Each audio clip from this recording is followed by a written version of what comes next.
Class 11th का chapter number 3 जिसका नाम है प्राणी जगत के ऑब्जेक्टिव लेकर आप लोगों के सामने हूं। अगर आपको अच्छा लगे तो जरूर लाइक एंड सब्सक्राइब करें।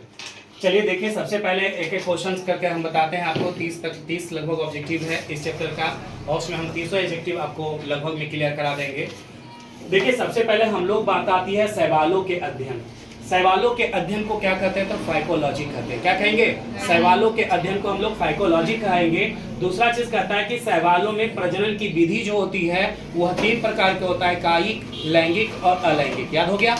हम लोग कहेंगे कि शैवालों में प्रजनन की जो विधि होती है वो क्या होती है? कायिक होती है, लैंगिक होती है और अलैंगिक होती है। तीसरा हमने कहा कि शैवाल कैसे होते हैं जी? तो एक कोशिकीय एवं बहुकोशिकीय होते हैं। शैवाल कैसे होते हैं? एक कोशिकीय एवं बहुकोशिकीय होते हैं। हिस्टोरिया प्लांटेरम के लेखक कौन है? तो थियोफ्रेस्टस। और थियोफ्रेस्टस को क्या कहा जाता है? फादर ऑफ बोटनी के नाम से भी हम लोग जाना जाता है, यानी वनस्पति के पिता के नाम से भी थियोफ्रेस्टस को जाना जाता है। और इनके ही थियोफ्रेस्टस की जो आपका लेखक यानी थियोफ्रेस्टस जो लेखक किसके हैं? तो हिस्टोरिया प्लांटेरम के। किसके? हिस्टोरिया प्लांटेरम के क्या हैं? लेखक हैं। दूसरी चीज कहते हैं कि स्पेसीज प्लांटेरम। तो यहाँ से आप लोग देखिएगा कि स्पेसीज कॉमन है और प्लांटेरम कॉमन है। तो स्पेसीज का मतलब क्या हो गया? एक तरह से जानवर, जंगली जानवर टाइप का रखो तो इसलिए हम लोग कहेंगे कैरोलस लिनियस कहेंगे, और प्लांट का कहेंगे तो थियोफ्रेस्टस कहेंगे। ये ध्यान रखिएगा। दूसरी चीज कहता है कि अगर प्राप्त होता है, किससे प्राप्त होता है? तो कहेंगे जेलिडियम से प्राप्त होता है, ग्रेसिलेरिया से होता है और गिगरटियाना से होता है। क्या होता है? गिगरटियाना से होता है।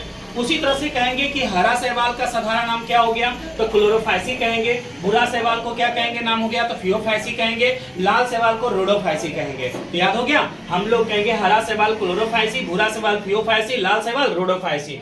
उसी तरह से कहेंगे हम यहाँ पे हम लोग देखेंगे कि जाति वृत्तीय वर्गीकरण किससे संबंधित होता है? जाति वृत्तीय वर्गीकरण संबंधित होता है विकासात्मक और आनुवांशिक संबंध से। उसी तरह से कहेंगे कि एक कोशिकीय शैवाल कौन कौन है जी? तो क्लोरेला है। कौन है? क्लोरेला है। और दूसरा कहेंगे स्प्रीलाइना है। क्या है? स्प्रीलाइना है। उसी तरह से कहेंगे कि भूरा शैवाल में जो एलिजेनिक अम्ल प्राप्त किससे होता है? एलिजेनिक अम्ल प्राप्त होता है भूरा शैवाल से। दूसरा कहेंगे कि भूरा शैवाल में संचित भोजन किस रूप में होता है? तो मेटियोल। क्या कहेंगे? मेनिटोल और लेमिनेरिया। मेनिटोल और लेमिनेरिया के रूप में भूरा शैवाल में भोजन संचित होता है। और एलिजेनिक अम्ल जो होता है, एलिजेनिक अम्ल किससे प्राप्त होता है? तो भूरा शैवाल से प्राप्त होता है। पादप जगत के किस समूह को वनस्पति जगत का उभयचर? ये वेरी वेरी इंपॉर्टेंट है बुआ। कहेंगे कि पादप जगत के किस समूह को वनस्पति जगत का उभयचर कहा जाता है? तो ब्रायोफाइटा को कहा जाता है। किसको कहा जाता है? ब्रायोफाइटा। चट्टानों पर पादप अनुक्रम में कौन सा महत्वपूर्ण भूमिका निभाता है? तो मांस। किस समूह के पौधे में बीज तथा पुष्प निर्मित नहीं होते थे? टेरिडोफाइटा होता है। और टेरिडोफाइटा को कितने वर्गों में बांटा गया है? तो 4 समूहों में इसको बांटा गया है। जिम्नोस्पर्म क्या होते हैं? तब विषम बीजाणुक होते हैं। जिम्नोस्पर्म कैसे होंगे? तो विषम बीजाणुक होते हैं। आइए आगे। एंजियोस्पर्म को कितने वर्गों में बांटा गया था? एंजियोस्पर्म को 2 वर्गों में बांटा गया। एंजियोस्पर्म को कितने वर्गों में बांटा गया है? 2 वर्गों में बांटा गया है। प्रत्येक जीव के जीवन चक्र में समांतर कितने पीढ़ियां आती हैं? 2, अगुणित और द्विगुणित। एक क्या होता है? अगुणित होता है, एक दूसरा बहुगुणित होता है। हैप्लोडिप्लांटिक एकांतरण निम्न में से किस पौधा में होता है? तो पॉलीसाइफोनिया। क्या होता है? कहते हैं कि हैप्लोडिप्लांटिक एकांतरण निम्न में से किस पौधा में होता है? तो पॉलीसाइफोनिया में होता है। किस में होता है? पॉलीसाइफोनिया में होता है। फ्यूकोजैंथीन निम्न में से किस शैवाल में पाया जाता है? तो कहेंगे भूरा शैवाल में पाया जाता है। किस में पाया जाएगा? भूरा शैवाल में पाया जाएगा। फर्ण में बीजाणुधानी एवं बीजाणु युक्त पत्ती को क्या कहते हैं? तो स्पोरोफिल कहते हैं। क्या कहेंगे?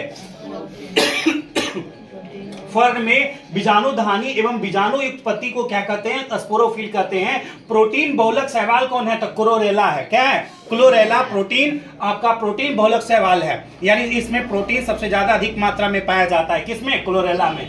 गतिशील कॉलोनी बनाने वाले शैवाल को क्या कहते हैं? वॉल्वॉक्स कहते हैं। गतिशील कॉलोनी बनाने वाले शैवाल को, गतिशील कॉलोनी बनाने वाले शैवाल को क्या कहेंगे? वॉल्वॉक्स कहेंगे। क्या कहेंगे? वॉल्वॉक्स। स्फैग्नम क्या है जी? तो स्फैग्नम मांस है। क्या पूछेगा कि स्फैग्नम क्या है? तो स्फैग्नम मांस है। फर्न में निषेचन के लिए नर युग्मक किसके माध्यम से मादा युग्मक पर पहुंचता है? तो जल के माध्यम से मादा युग्मक पर पहुंचता है। फर्न में निषेचन के लिए, फर्न में निषेचन के लिए नर युग्मक किसके माध्यम से मादा युग्मक पर पहुंचता है? तो कहेंगे जल के माध्यम से।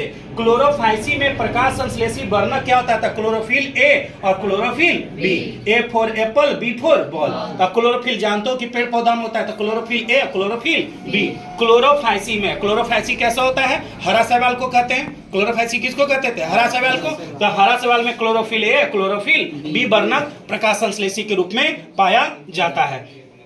उसी तरह से कहेंगे फियोफाइसी के सदस्यों की कोशिका भित्ति किसकी बनी होती है? तो सेल्यूलोज और एलिजन की। किसकी जो होती है? एलिजन। सेल्यूलोज और एलिजन की होती है। क्लोरोफाइसी में लैंगिक जनन कैसे होता है? तो तीन तरह से इसका लैंगिक जनन होता है, समयुग्मिक, असमयुग्मिक और विषम युग्मक। समयुग्मिक, असमयुग्मिक और विषम युग्मिक। और लास्ट में आपका क्वेश्चन है, लघु पर्ण पाई जाती है स्लेजनेला में। लघु पर्ण किसमें पाई जाती है? स्लेजनेला में। ये आपका टोटल लास्ट हो गया।